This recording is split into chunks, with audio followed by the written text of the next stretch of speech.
Hello mga idol, please like, share and subscribe for more novel stories to uploads. Harvey Yorks, nagkamali kayo ng inapi.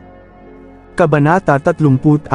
Sa una, hinatid ni Yvonne si Harvey gamit ang kanyang Bentley, ngunit bumigat ang trapiko. Kung kaya, kinuha ni Harvey ang kanyang electric bike mula sa compartment at sinakyan iyon pauwi. Ngunit nasira ang kanyang electric bike at nahulog siya sa kanal. Mukha tuloy siyang kaawa-awa, maliligo na sana si Harvey at magbibihis, ngunit nakita siya ni Cecilia. Malamig siyang tumawa at sinabing, nagpakita rin sa wakas ang taong pinag-uusapan natin. Narito na ang walang kwentang tao. Harvey, nahulog ka ba sa inidoro? Ang baho mo. Ayaw ni Harvey na may storbo siya, nilagay niya ang malaking plastic bag na hawak niya sa sulok ng sala at maliligo na, Harvey, ang lakas ng apog mong umuwi pa. Ano sa tingin mo sa pamamahay ko, hotel? Tapos lalayas ka at uuwi kung kailan mo gusto. Sa sandaling iyon, narinig ni Lillian ang ingay. Nang lumabas siya, hindi malugod ang kanyang ekspresyon sa mukha. Kung hindi dahil sa walang kwentang ito, hindi maaagaw ni Zack ang naging malaking ambag ni Mandy. Dahil malas siya. Lumabas din si Cynthia ng kwarto niya, masama ang tingin niya kay Harvey at sinabing, bakit? Ang dumi-dumi mo, Harvey. Bakit hindi mo pinalitan ang iyong sapatos nang pumasok ka? Tandang padamdam, dinumihan mo pa ang hangin. Gusto mo pa bang manatili dito? Kung hindi, lumayas ka na lang. Kalmadong tiningnan ni Harvey ang kanyang mother-in-law at sister-in-law. Hindi na siya umimik kung magagalit pa siya dahil sa kanila. Napuno na siya ng sama ng loob sa nagdaang 3 taon, sa sandaling iyon, ayaw niyang pag-usapan pa iyon, naglakad siya palapit kay Mandy.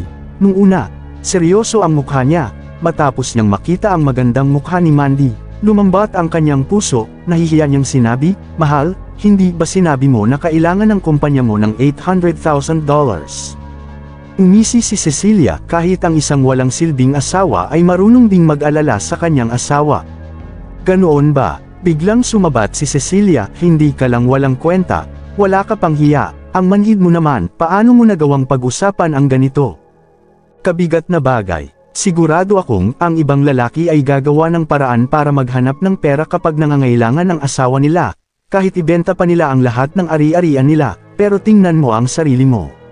Napakahirap mo na maski $1 ay wala ka, ang kapal mo ding pag-usapan niyan. Kung ako sayo, tatalo na lang ako agad ng building mula 3rd floor, ano pang silbi ng buhay mo? Wala ka talagang kwentang lalaki. Nang marinig kung paano pag-alitan ni Cecilia si Harvey, nanlambot ang puso ni Mandy, at sinabi niya ng mahinahon, please tama na iyan Cecilia. Ano mang mangyari, si Harvey ang sumagip sa akin nung hinostage ako ni Don kahapon, may nararamdaman ako para sa kanya. Mandy, masyado ka lang mabait. Kung ako ikaw, matagal ko na siyang hiniwalayan.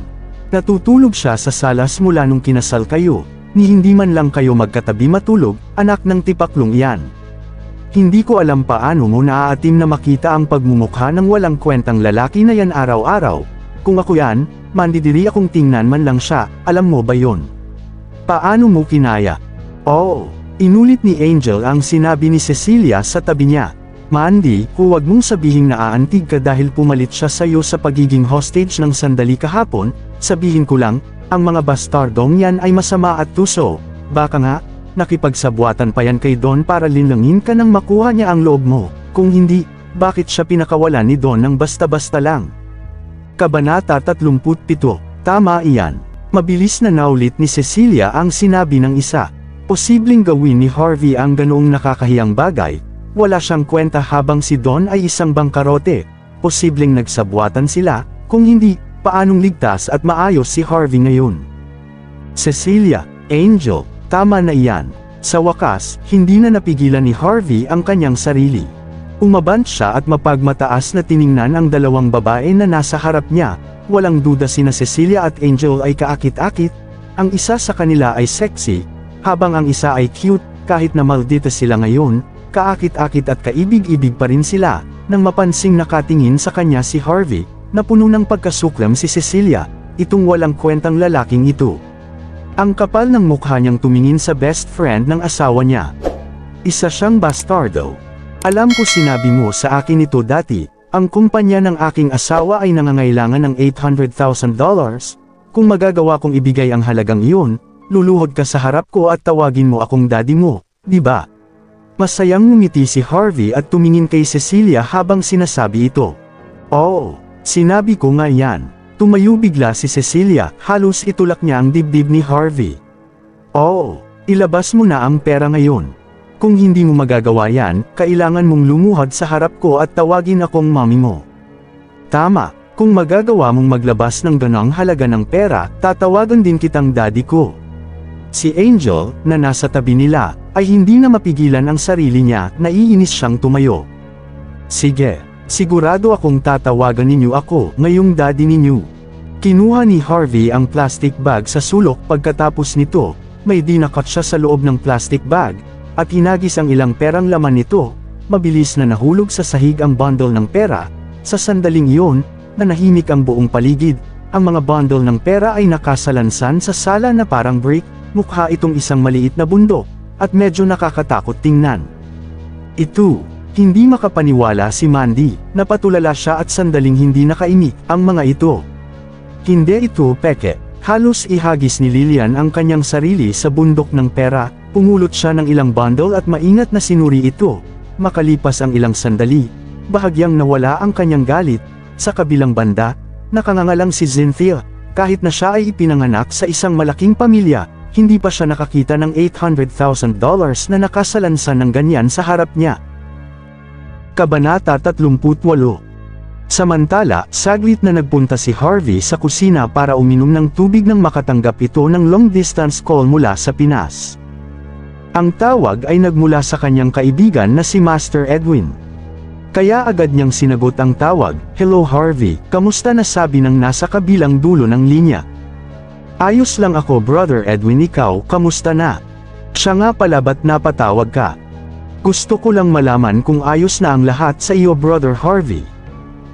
Bahagyang sumilip si Harvey sa kinaroroonan ng kanyang biyenan at nagpatuloy sa pagsasalita ito, "Unti-unti na akong bumabangon sa ngayon. Ayos na ang lahat, huwag ka nang mag-alala sa akin Brother Edwin, mananatiling lihim ang lahat sa akin." "Kung ganun mabuti naman Brother Harvey, sige ituloy mo lang yan para sa iyong muling pagbangon." "Siya nga pala, medyo hating gabi na pala dito, mag-ingat ka dyan, sa Naomi hanggang sa muli." "Sige, salamat sa tawag mo Brother Edwin," at binaba na ang tawag sa kabilang dulo ng linya ng telepono. Pagkatapos ng pag-uusap nilang magkaibigan, agad na bumalik si Harvey sa sala kung saan nandoon ang kanyang mother-in-law at ang iba pa. Ang mga matalik na kaibigan ni Mandy sina Cecilia at Angel ay takot na, ang kanilang mga binti ay nanginig. Nakita nila kasi ang $800,000 sa harap nila. Hindi kayang isipin ang naging epekto ng eksenang iyon sa kanila. "Mga mabubuti kong anak, tatawagin ninyo na ba akong daddy ngayon?" ani ni Harvey habang pumapalakpak at bahagyang nakangiti. Sa sandaling iyon, huminga ng malalim si Cecilia. Bumalik ang kanyang ulirat mula sa labis na pagtataka ngayon lang. Pagkatapos ay tumingin siya kay Harvey. At mapanlait na sinabi, "Harvey, huwag mong isiping hindi ko alam. Binibigyan ka ni Mandy ng pocket money sa loob ng 3 taong ito. Napaka walang kwentang tao ka talaga. Paano mo naman nakuha ang $800,000 na yan? Baka hindi mo yan nakuha sa maayos at legal na pamamaraan." Nang marinig iyon, medyo nagsalubong ang 2 kilay ni Mandy. Walang malay niyang hinila si Harvey papasok sa kwarto. Tulala si Harvey. Ito ang kauna-unahang pagkakataong kusang hinawakan ni Mandy ang kanyang kamay matapos silang ikasal sa loob ng 3 taon. Sinara ni Mandy ng maayos ang pinto. At mahina siyang nagsalita. "Harvey, sabihin mo sa akin ang totoo, saan mo nakuha ang ganong halaga ng pera? Huwag mong sabihing ninakaw mo yan. Huwag mo nang alalahanin yon. Kahit nagugustuhin ko, hindi ako matapang para gumawa ng ganoong bagay. Hiniram ko iyan sa isa sa mga kaibigan ko." Bumuntong hininga si Harvey at sinabi yon. Noong nakaraang gabi, sinabi niyang siya ang CEO ng York Enterprise, ngunit walang naniniwala sa kanya. Kaya ngayon hindi niya pwedeng sabihin yon. Isa pa, pinag-isipan itong mabuti ni Harvey. Kung malaman ni Mandy ang tungkol sa totoo niyang pagkatao, baka hindi ito maging maganda. Ang relasyon nila ay baka maging mas komplikado pa. Ayaw ni Harvey na tanggapin siya ni Mandy dahil sa kanyang pagkakakilanlan. Umaasa isang araw at tatanggapin siya nito bilang isang ordinaryong tao. Kaibigan. Anong klaseng kaibigan? Sumimangot si Mandy, matagal tayong kasal. Hindi ko kailanman nakitang may kaibigan kang tumawag sa iyo. Huwag mong isiping hindi ko alam ito. Minsan ka nang nagtangkang manghiram ng pera sa iyong mga kaibigan para magpatingin ka sa doktor. Tumawag ka, ngunit walang sino man ang sumagot sa iyo. Masama ang loob ni Harvey. Totoo nga iyon. Nang mawala ang pagkakakilanlan niya bilang tagapagmana ng mga York, naintindihan niya ang kalupitan ng lipunan. Ang mga tinaguriang kaibigan niya noon at trinato siyang parang patay na. Matapos nilang matanggap ang kanyang tawag, nag-aatubili pa silang sagutin siya. Ang ilan sa kanila ay binablock pa ang kanyang social contact.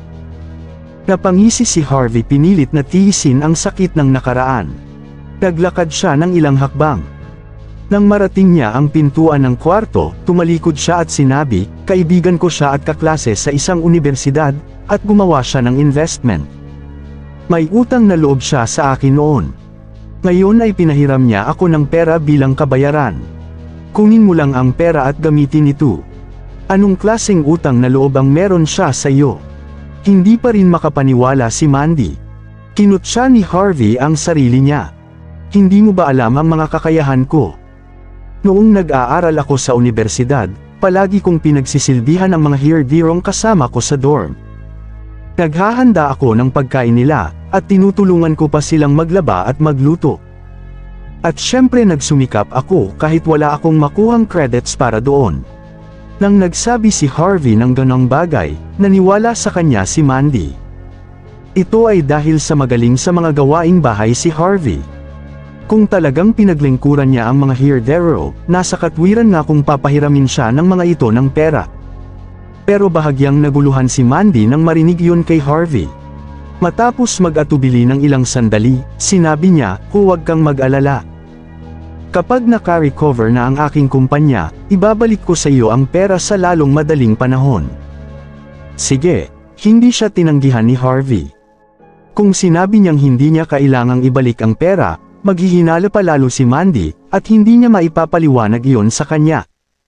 Paglabas niya sa sala, pareho nang nakaalis sina Angel at Cecilia. Baka hindi nila kayang tanggaping tawagin ako bilang daddy nila. Pinaglaruan ni Cynthia ang pera at excited na itinapon dito at doon. Kumalma na si Lillian. Umupo siya ng maayos sa sofa at uminom ng tsaa niya. Nang mapansing bumalik na sa sala si Harvey, malamig na tumawa si Lillian at sinabi, huwag mong isiping makikinig na sayo ang ibang miyembro ng ating pamilya dahil lang sa sinuwerte ka at nakahiram ka ng $800,000. Ang swerte mong bastardo ka. Sasabihin ko sayo ito. Kung hindi dahil sa isang walang silbing taong tulad mo, hindi mabubuli si Mandy sa kumpanya ngayon. Natigilan si Harvey. Sinabi ko sa kanilang ibigay sa aking asawa ang pirmadong kontrata. Paanong nabuli siya? Lumabas si Mandy ng kwarto, mahina niyang sinabi. Ma, tama na po, wala pong kasalanan si Harvey. Unfair lang si Lolo. Malamig pa ring sinabi ni Lillian, papaanong hindi ko siya sisisihin, malinaw na ikaw ang nagdala ng $50 million na kontrata ngayong araw. Ngunit anong nangyari? Pagdating sa lolo mong panot, naging ambag ng bastardong iyon si Zack. Sinabi pa niyang, tiniis daw niya ang kahihiyan at dumanas ng paghihirap para rito. Kung kaya mong tiisin niyon, ako hindi. Harvey, sasabihin ko sa iyo. Kung di dahil sa isang walang silbing live-in son-in-law na tulad mo, paanong malakas ang apog ni Senior Zimmer at ng pamilya ni Zack na buliin si Mandy? I'm warning you. Kung ayaw mo na dito, gawin mo na ang divorce procedure bukas. Kung wala ka, marahil na-develop ang negosyo ni Mandy ng mas maayos at mas matino. Marahil ay nakahanap siya ng mas mabuting asawa. Sumimangot si Harvey at sinabi, Ma, nirereto mo si Mr. Zander kay Mandy dati. Ngunit wala rin siyang kwenta. So anong pakialam mo kung anong uri ng son-in-law ang mahanap ko? Kung may kakayahan ka, pumunta ka kay Senior Zimmer at kumbinsihin siya. Kung talagang mahusay ka, papayagan kitang manatili sa aming tahanan. Umisi si Lillian. Saglit na napaisip si Harvey, iniisip ko pa ring hindi makukuha ni Zack ang kontrata. Kabanata 39. Hindi niya pwedeng kunin yon. Mangyayari ba talaga yon dahil sinabi mo? Sino ka ba sa palagay mo? Ikaw ba ang CEO ng New York Enterprise? Sa tingin mo ba kamag-anak mo sila dahil ang apelyido mo ay kapareho sa kanila? Maraming tao ang may apelyidong Marshall. So ibig sabihin na nito magkakapamilya silang lahat. Galit na galit si Lillian sa maraming bagay, at napuno siya ng matinding sama ng loob. May sasabihin pa sana si Harvey. Lumabas na ngayon si Mandy sa kwarto. Sinabi niya pagkatapos, "Ma, wala si Harvey doon kanina. Hindi talaga natin siya pwedeng sisihin. Si Zack lahat. Masyado siyang walang hiya." Isa pa, tinulungan ako ni Harvey na humiram ng $800,000, at tumulong siya sa paglutas ng emergency noong isang araw. Pwede po ba na tratuhin siya ng maayos? Tingnan mo ang kanyang mapanirang hitsura. Hindi siya mukhang prinsipe kahit magbihis siya ng maayos. Pinagalitan ni Lillian si Harvey. Nakalimutan na niyang banggitin ang diborsyo. Bilisan mo at magluto ka na. I'm warning you. Kung gusto mo pang manatili sa aming pamilya, umaayos ka. Kung hindi, sasampalin kita ng wagas. Hindi pinansin ni Harvey si Lillian. Naguguluhan siyang napatingin kay Mandy. Kailan siya nagsimulang mag-alala para sa akin? "Ma, anong gusto mong kainin?" "Magluluto na ako ngayon." Mukhang masaya si Harvey. "Bahala ka nga." Lalo siyang pinagalitan ni Lillian.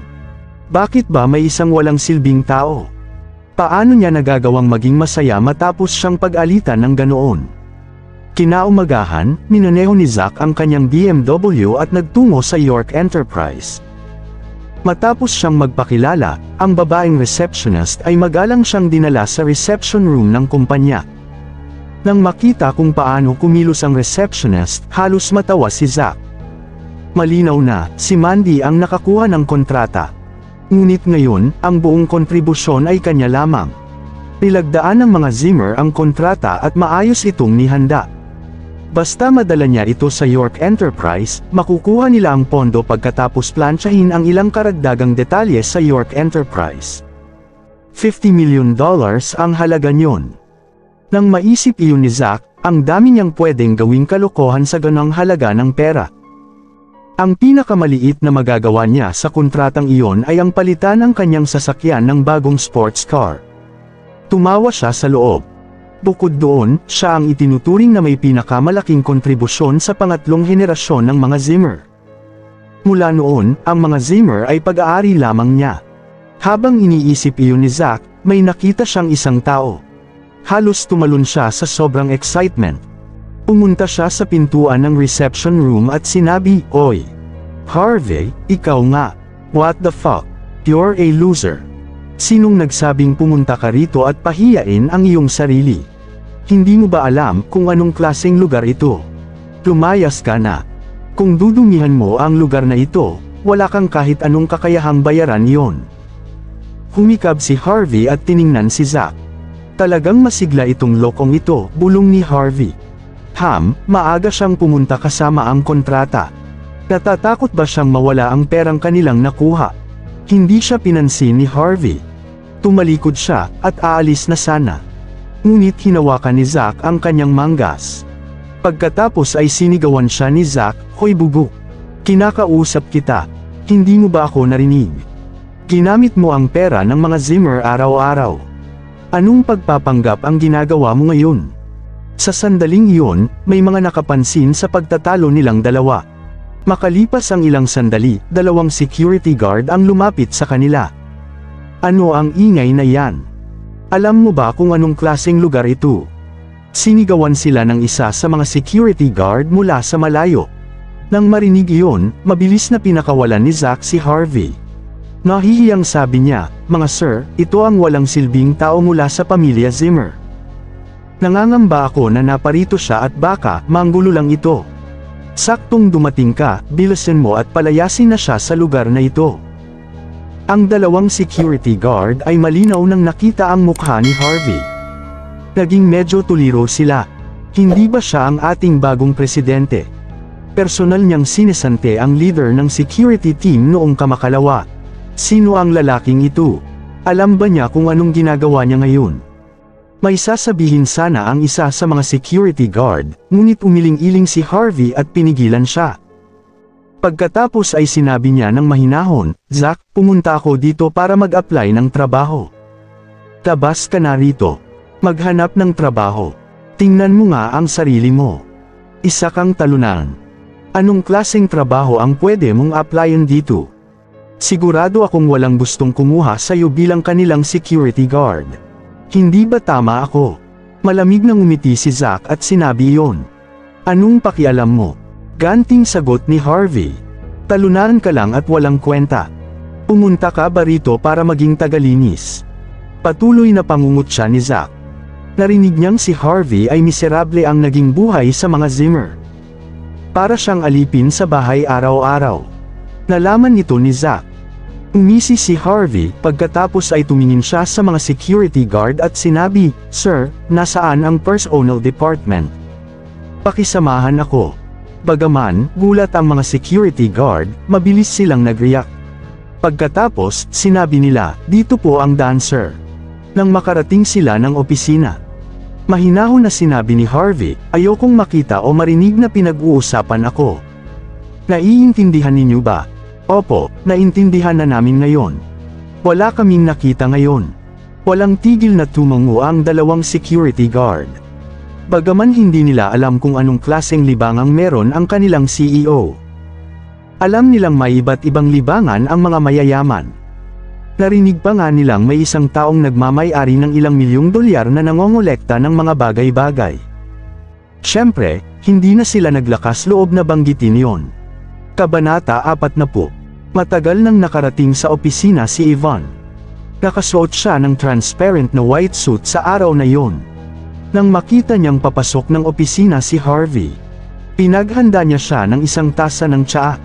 Sinabi niya pagkatapos, "CEO, ang mga Zimmer ay nagpadala ngayon ng isang taong pangalan ay Zack. At dala nito ang kontrata na alam ko ay ibinigay natin kay Mandy, Mr. President. Bakit ang bubuk na yan ang siyang naghatid ng kontrata sa atin at hindi si Mandy? Gusto niyo po bang tingnan ito?" "Hindi na kailangan." Hindi tumingala si Harvey. "Sabihan mo siyang lumayas siya. Kung maglalakas loob ulit siyang pumasok sa aking kumpanya, bugbugin at putulin ang mga binti niya." Alright, hindi na nang ahas si Yvonne na magtanong patungkol dito. Si Mr. York ay palaging sigurado sa kanyang desisyon. Hindi rin ito ang unang araw niyang magtrabaho para sa kanya.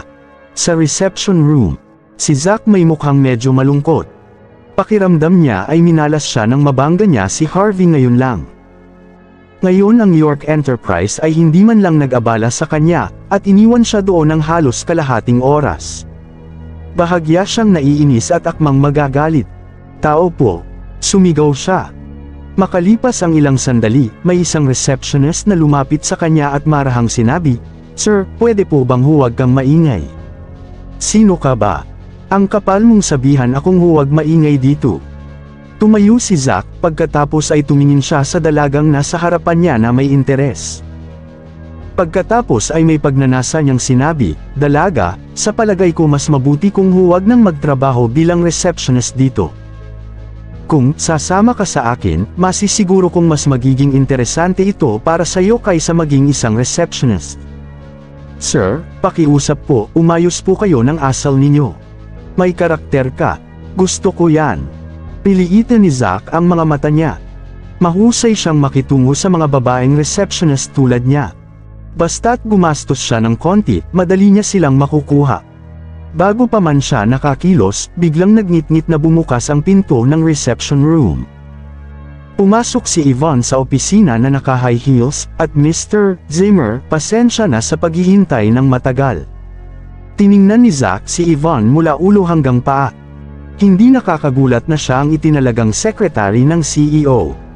Tingnan mo lang ang kanyang hitsura at hugis ng katawan, grabe talaga, napakaswabe at super yummy.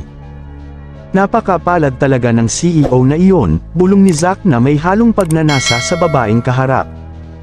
Ngunit, hindi naglakas loob si Zack na bastusan ang sekretary ng CEO. Hindi nagtagal ay ngumiti siya at iniunat ang kanyang kamay. Sinabi niya pagkatapos, "Miss Xavier, nagtataka ako kung kailan ako kikitain ng CEO. Pinirmahan na namin ang kontrata, at dala ko ito ngayon." "Humihingi ako ng paumanhin, Mr. Zimmer," nagpakita si Ivan ng propesyonal pero peking ngiti. Nanatili siyang kalmado at iniiwasan ang nakaunat na kamay ni Zack. "Sinabi sa akin ng CEO ang tungkol dito. Lumayas ka na. Isa pa, kinansela na ang kontratang yan. Umalis ka na." "Ano?" Gustong tumalo ni Zack at sampalian si Ivan ng matindi, ngunit hindi siya naglakas loob na gawin yon. "Anong lugar iyon?" "Nasa York Enterprise siya." Kung maglalakas loob siyang gumawa ng kalokohan doon, ang mga tao sa York Enterprise ay hindi magdadalawang isip na sirain siya. Mahirap para sa kanyang pilitin pang ngumiti. Sinabi niya pagkatapos, "Miss Xavier, bakit ganun? Hindi ba naayos na at pirmado na ang kontrata? Hindi sinabi sa akin ng CEO ang dahilan. Siguro nalaman niya ang ginawa mo ngayon lang. Ginugulo mo at hinaharas ang receptionist ngayon lang." Gumawa agad ng dahilan si Ivan. Pagkasabi niya nito ay bahagya niyang ikinumpas ang mga kamay niya. Ang dalawang security guard mula kanina ay tumakbo papunta sa kanila at inakay si Zack palabas ng kumpanya. Malinaw na sinabi ni Miss Xavier ngayon. Nais ng CEO na lumayas ang lalaking iyon. Hindi naglakas loob ang dalawang security guard na tanggihan iyon. Makakapagpakitang gilas pa sila sa harap ng CEO. Ginawa nila ang lahat para doon. Hindi nagtagal, may isang nakakagulat na eksena sa harap ng entrance ng York Enterprise. Sa oras na iyon, si Zack ay nakasuot ng suit at isang pares ng leather shoes. Talagang maayos ang kanyang pananamit. Ngunit pinadapa siya ng ilang security guard. Pagkatapos nito, pinalayas siya sa pintuan ng kumpanya. Sa Villa Zimmer. Mukhang kalmado ang panot na si Senior Zimmer at walang kaalam-alam sa nangyaring lakad ng kanyang apong si Zack. Habang hawak ang isang tasa ng tsaa, kumunot ang kanyang noo, at bago pa man niya mainom ang tsaa, nabuga niya ito sa pagmumukha ni Zack. "Anong sinasabi mo ngayon lang?" Ilang beses umubo ng may halong sipon si Senior Zimmer. Hindi siya makapaniwala. Si Zack ay mukhang balisa at malungkot. Sobrang lungkot niya. Sinabi niya pagkatapos, "Lolo, sumusobra na ang York Enterprise. Okay lang kung ayaw nilang makipagtulungan sa atin. Paano nila nagawang palayasin ako, tangina nila?" Napasimangot si Senior Zimmer at sinabi niya, "Hindi ba nakuha na natin ang kontrata kahapon? Bakit bigla nilang binago agad ang isip nila?" Umiwas ng tingin si Zack at sinabi, "Lolo, posible bang peke ang kontrata? Wala ring balak ang York Enterprise na makipagtulungan sa atin. Si Mandy ang may pakana nito at gumawa ng ganitong palabas. Oo, posible yan. Kung hindi, bakit nila sisirain ang kanilang pangako ngayon matapos nilang pirmahan ang kontrata kahapon lang? Lolo, bakit hindi natin papuntahin si Mandy? Tingnan natin kung papaano niya maipapaliwanag ang mga nangyayaring ito. Baka peking kontrata lang ito at sadyang niloloko lang tayo ni Mandy, Lolo. At nakita ko ang asawa niyang walang kwenta na nandun sa York Enterprise para mag-apply ng trabaho. Ang animal na iyon, malas talaga siya sa akin. Siguro tagalinis ng inidoro o kaya ay hardinero ang inaplayan ng kupal na iyon. Oo na mahal kong apo. Kung totoo ngang peke ang kontratang iyon, itatakwil na natin siya. Ang kanyang asawa ay isang inutil at walang silbi. Nga pala, Lolo, ang lakas talaga ng apog ng Harvey na iyon. Hindi ko nga lang alam kung matatanggap siya sa York Enterprise, dahil nakita kong sinamahan siya ng security guard na pumasok sa personnel office, samantalang ako ay pinaghintay sa reception room ng matagal at pagkatapos pinagtabuyan na ako ng mga guard, Lolo. Nakasimangot si Senior Zimmer at medyo naguguluhan. Si Harvey ay isang walang kwentang nilalang. Papaano nangyari yon? Paanong may kaugnayan siya sa isang sikat na kumpanya tulad ng York Enterprise? Nagpunta siya para mag-apply na tagalinas ng inidoro o ano paman. Lolo, naisip ko ito ngayon, sigurado akong ginamit ni Harvey ang excuse na pumunta siya roon para maging tagalinis. Ngunit sa katunayan, nagpunta siya roon para magnakaw ng isang pekeng kontrata. Ang mag-asawang iyon, malamang sa malamang ay nagsabuatan para linlangin tayo, sa palagay niyo po Lolo. Galit na napaisip si Senior Zimmer ng mga sandaling iyon.